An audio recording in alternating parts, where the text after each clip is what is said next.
Lotus reality and agro farming వారు premium farm land projects మన పొలం ఫేజ్ 1, 2 మరియు 3 కంప్లీట్ చేసుకుని మన పొలం phase 4 Wasar village at Narayana Khed లో ఆగస్టు 15 ఇండిపెండెన్స్ డే రోజు గ్రాండ్ లాంచ్ చేయడం జరుగుతోంది. లాంచింగ్ మరియు ఇండిపెండెన్స్ డే సందర్భంగా 5 గుంటాస్ ల్యాండ్ అవుట్ రేట్ లో బుక్ చేసుకున్న వారికి 1,50,000 రూపాయల డిస్కౌంట్ తో పాటు 2 గ్రాముల గోల్డ్ ఫ్రీగా ఇస్తున్నారు. పూర్తి వివరాలకు సంప్రదించండి. Welcome to our channel. ఇప్పుడు మనం మాట్లాడబోయేది ఈ నెల రాశి ఫలితాలు మనం మాట్లాడబోతున్నాం. ఇప్పుడు సెప్టెంబర్ 2024 ద్వాదశ రాశులకి ఎలా ఉన్నాయో చూద్దాము. ఫస్ట్ రాశి ఫలితాలు అంటేనే మనం మాట్లాడుకునేది ఏంటంటే గోచారం మాట్లాడుకోవాలి. సో ఏ గ్రహాలు ఎక్కడ ఉన్నాయో ఈ నెల చూద్దాం. ఫస్ట్ మనకి కుంభంలోనే శని ఉన్నారు, అందులో కూడా వక్రగతి ఆయనకి నవంబర్ 15th వరకు అలాగే ఉన్నారనమాట. మనకి మీనంలో ఏమో రాహు ఉన్నారు, అలాగే కన్యలో ఏమో మనకి కేతు ఉన్నారు, అలాగే జూపిటర్ మోస్ట్ ఇంపార్టెంట్ గ్రహం, అంటే అన్నిటికీ బ్లెస్సింగ్స్ కావాలి కదా, గురు బ్లెస్సింగ్స్ కావాలి కనుక గురుడు మనకి మోస్ట్ ఇంపార్టెంట్ గ్రహం అవుతారు. ఆయనేమో మనకి వృషభంలో ఉన్నారు.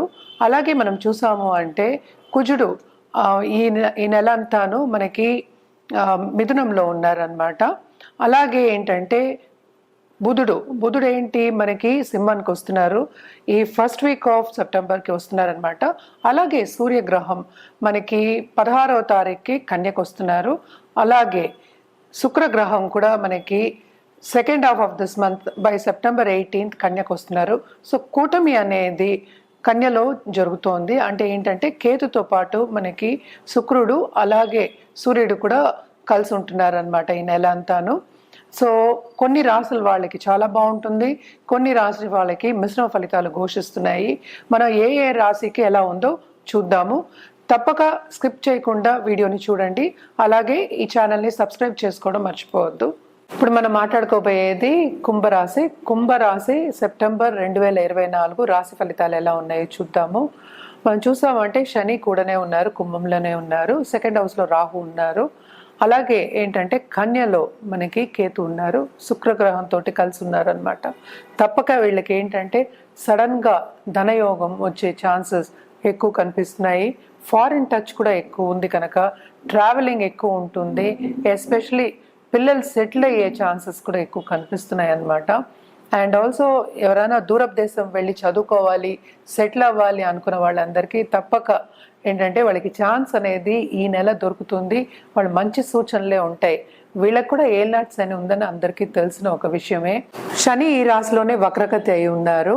సో కొన్ని ఇబ్బందులు, కొన్ని అడ్డంగాలు లైఫ్లో వీళ్ళు చూస్తారు. అంటే ఈ మంత్ షూర్గా చూస్తారు అనమాట.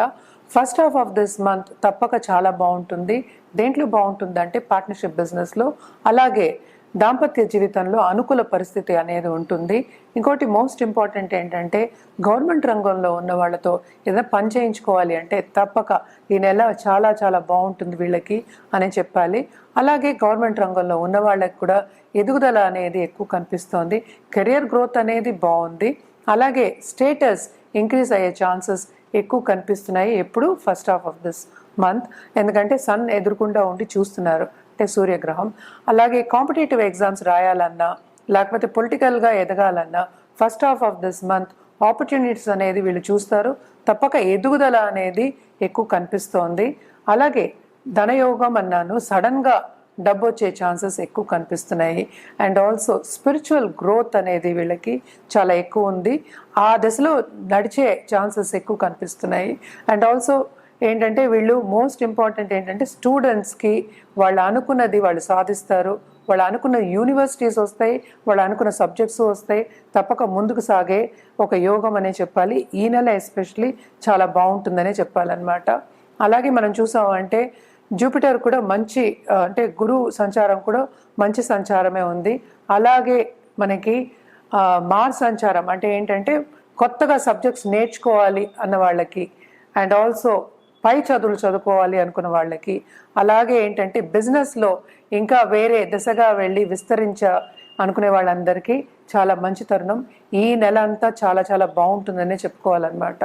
And also especially first half of this month చాలా బాగుంది వీళ్ళకి.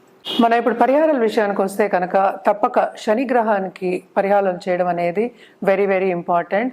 ఎస్పెషల్లీ శనికి ఏం పరిహారాలు చేయాలి అంటే 19,000 సార్లు జపం చేయడం, అలాగే దానం చేయడం అనేది ఒక పద్ధతి. ఇంకోటి ఏంటంటే నవగ్రహాల చుట్టూ ప్రదక్షిణ చేయడం, 108 టైమ్స్ ప్రదక్షిణ చేయడం అనేది ఎక్స్ట్రీమ్లీ ఇంపార్టెంట్ అన్నమాట.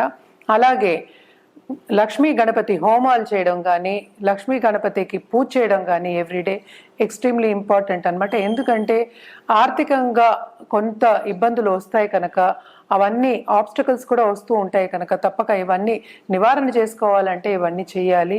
అలాగే ఏంటంటే పాలిటీషియన్స్ ఎస్పెషలీ దశ మహావిద్యాలకి చేయడం అనేది ఇంపార్టెంట్. అంటే ఏంటి, కామాఖ్యకి వెళ్ళి పూజ చేసుకోవడం అనేది ఇంపార్టెంట్ అనమాట.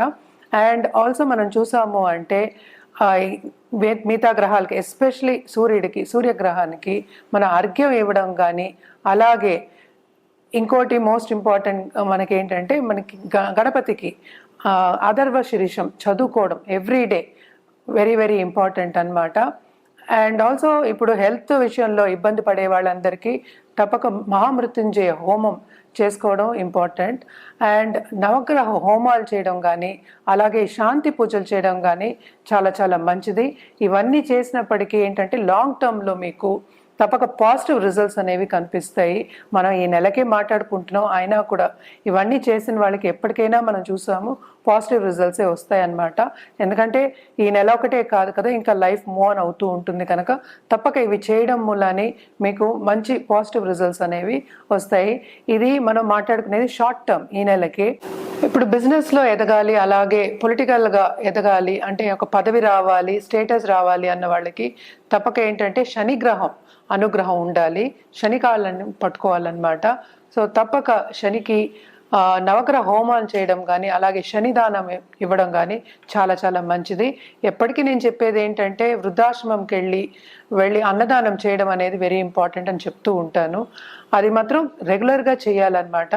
శనికి ఏంటంటే ఆయన ఆయుకారకుడు, అలాగే ఏంటంటే కర్మకారకుడు కనుక తప్పక ఈ పరిహారాలన్నీ చేయడం అనేది మంచిది. అందరూ చేయొచ్చు ఈ పరిహారాలు, అది రెగ్యులర్గా చేయాలి, ఒకసారి చేసేసి వదిలేయడానికి కాదనమాట. సో రెగ్యులర్గా చేసినప్పుడు మనకి పాజిటివ్ రిజల్ట్స్ అనేవి ఎక్కువ వస్తూ ఉంటాయి. అలాగే ఏంటంటే పొలిటికల్గా ఎదగాలి అన్నవాళ్ళు, నేను ఇందాక దశ మహావిద్యాల గురించి చెప్తూ ఉన్నాను, బగళాముఖి హోమం అనేది చేయొచ్చు. అలాగే ఏంటంటే చాలామంది మనం పొలిటీషియన్స్ మనం చూస్తూ ఉంటాం కూడా, రాజశ్యామల యాగం అనేది చేస్తూ ఉంటారు. యజ్ఞ యాగాలు చేయడం అనేది చాలా మంచిది. మనమేమో నెలకి మాట్లాడుకుంటున్నాం కనుక మనం హోమాల వరకు ఆపుకున్నాం అనమాట. లేకపోతే యజ్ఞ యాగాలు అనేది తప్పక చేయాలి. చేస్తే ఏంటంటే మనకి ప్లస్కి ప్లస్ చేయకూడుతుంది కనుక తప్పక డబుల్ ప్రమోషన్ అనేది తప్పక ఉంటుంది. అలాగే పాజిటివ్ రిజల్ట్స్ అనేవి ఎక్కువ చేయకూరుతాయి. అలాగే ధనం వచ్చే, సంపద వచ్చే ఛాన్సెస్ ఎక్కువ కనిపిస్తున్నాయి అన్నమాట. తప్పక బగళాముఖి అనేది పొలిటికల్గా వాళ్ళు ఎదగాలి అన్న వాళ్ళు చేయడం అనేది చాలా మంచిది. ఎస్పెషలీ కామాఖ్యకి వెళ్ళి చేసుకోవచ్చు. అలాగే ఏంటంటే మనకి చెప్పారంటే కూడా మన దగ్గర పురోహితులు కూడా ఉన్నారు. సో ఈ యాగాలు కానీ లేకపోతే పూజలు కానీ ఏదైనా ఒక సొల్యూషన్ కానీ ఒక రెమెడీ చేయాలి అన్నా కానీ జాతక రీత్యా జాతకం చూసిన తర్వాత చెప్పడం జరుగుతుంది. అలాగే ఏంటంటే చేయించడం కూడా జరుగుతుందన్నమాట. తప్పక సంప్రదించండి.